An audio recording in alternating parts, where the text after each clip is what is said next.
Mas Pram dan Bang Dul sudah memenangkan kontestasi politik 2024 yaitu di Pilkada Jakarta.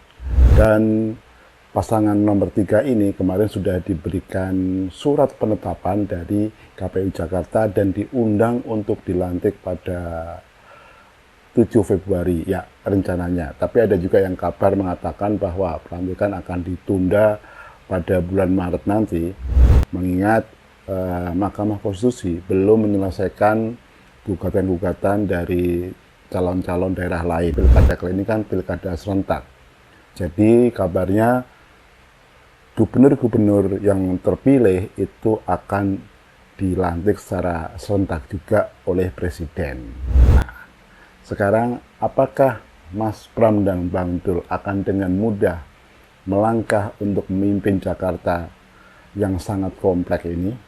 Ya, tentunya nggak mudah. Ya, misalkan kalau kita bicara soal penataan infrastruktur, itu mudah ya, karena kasat mata bisa diukur, tinggi, rendah, lebar, dalamnya bisa diukur.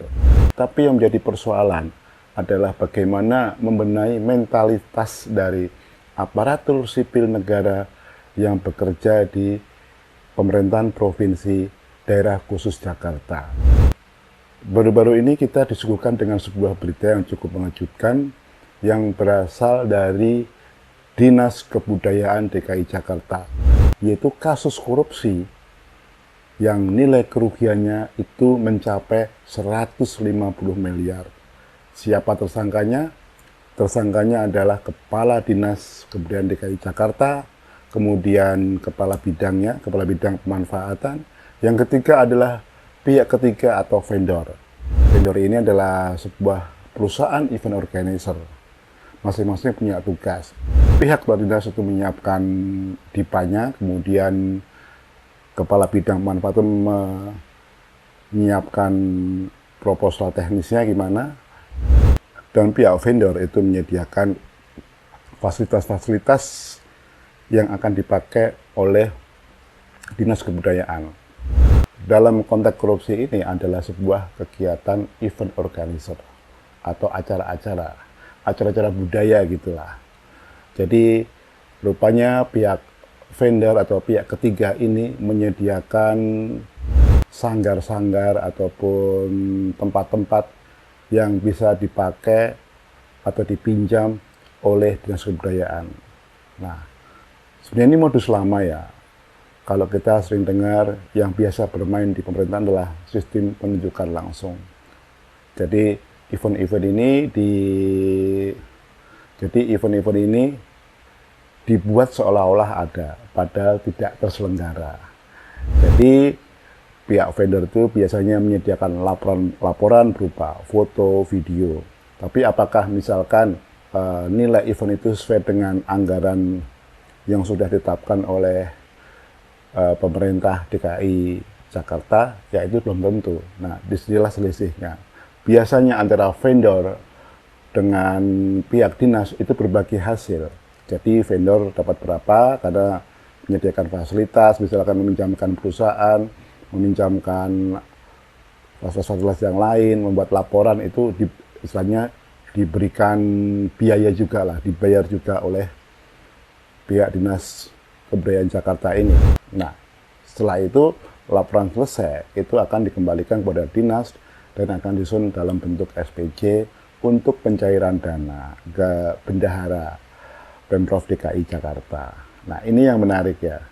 Modus-modus ini ternyata luar biasa jumlahnya. Nggak main-main, 150 miliar. Bahkan saya sempat mendengar bahwa jumlahnya itu tidak sebesar itu, bahkan lebih, sampai 500 miliar.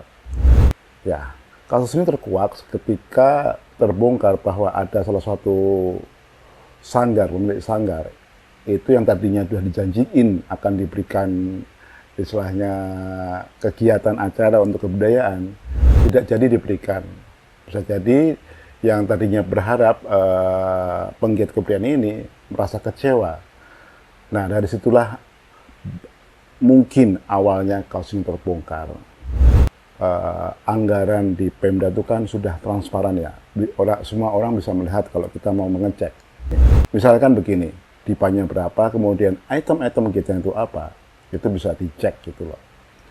Dan setiap tahun umumnya dinas itu sudah membagikan anggaran-anggaran untuk ormas, untuk penggiat kebudayaan, atau untuk organisasi lain, misalkan organisasi keagamaan, misalnya berupa bantuan hibah agar mereka bisa melakukan kegiatan di komunitasnya masing-masing. Nah, kita nggak tahu bagaimana teknisnya. Apakah kepala dinas ini istilahnya buat laporan fiktif, seolah-olah ada kegiatan di komunitas-komunitas kebudayaan, komunitas agama, ormas, ataupun komunitas yang berada di DKI Jakarta yang lain, tapi sebenarnya nggak ada. Tapi saya yakin peluang itu yang dimanfaatkan. Biasanya begini, jadi kegiatan itu ada, tapi tidak sesuai dengan anggaran yang sudah ditetapkan oleh pemerintah DKI Jakarta. Misalkan anggarannya 200 juta, tapi kegiatannya itu mungkin ya cuman butuh 10-20 juta. Nah, itu ibaratnya biaya laporan yang diselenggarakan oleh pihak vendor. Misalkan gini, laporannya berupa pemotretan, video, ataupun ya ada panggung-panggungnya kecil gitulah. Ya, nggak perlu menggunakan talent-talent profesional, tapi mungkin talent-talent yang masih amatir. Tentu kan biayanya murah. Nah, inilah celahnya dipakai untuk korupsi. Karena selisihnya cukup lumayan. Misalkan anggarannya 250 juta, dihabiskan cuma nggak nyampe 50 juta, kan untungnya banyak gitu. Nah, tinggal dikalikan berapa item kegiatan, berapa komunitas yang disasar, berapa ormas yang dirangkul. Nah, untuk menutup mulut itu biasanya tokoh-tokoh yang mengetahui ini mendapatkan kompensasi berupa apa ya, uang ataupun bentuk lain agar mereka tidak berteriak. Saya yakin di sini kepala dinas yang sudah ditahan di Rutan Salemba, kemudian juga pihak vendor yang sudah ditahan di LPG Pinang itu tidak kompak. Lah, inilah sebenarnya PR dari Mas Pram dan Bang Do. Sebenarnya korupsi itu seperti gunung es ya, baik di tingkat nasional maupun di tingkat provinsi, kota, dan kabupaten. Cuman yang terendus cuma 1-2, tapi di belakang itu banyak. Apakah Mas Pram dan Bang Dul bisa membenahi ini? Kalau bisa, saya yakin Jakarta atau daerah khusus Jakarta akan lebih menyala, karena uang-uang yang seharusnya bisa kita, karena dana-dana yang terserap ke pihak-pihak yang tidak bertanggung jawab ini bisa dipakai untuk mensejahterakan warga Jakarta. Ya, paling gampang kita melihat bagaimana Jakarta itu masih banyak tempat-tempat kumuh yang harus dibenahi ya, yang berada di beberapa wilayah-wilayah tertentu, kayak di pusat itu banyak, di timur juga ada, di barat juga ada, di Jakarta Utara juga ada. Itu bisa dibenahi dan ditata ulang gitu. Artinya warga Jakarta juga lebih merasakan manfaat dari dana APBD daerah khusus Jakarta. Saya yakin Mas Pram dan Bang Dul sudah punya cara untuk menyikapi mentalitas koruptif. Karena kalau nggak dibenahi, ya sama aja. Akhirnya apa? Uang negara, uang warga Jakarta yang membayar pajak itu akan hilang dengan sia-sia.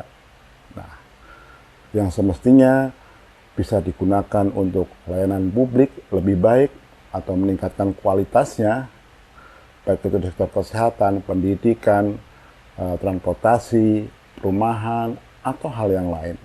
Tapi akan jadi sia-sia ketika orang-orang yang koruptif seperti kepala dinas kebudayaan dan konco-konconya ini biarkan merajalela di lingkungan Pemprov daerah khusus Jakarta.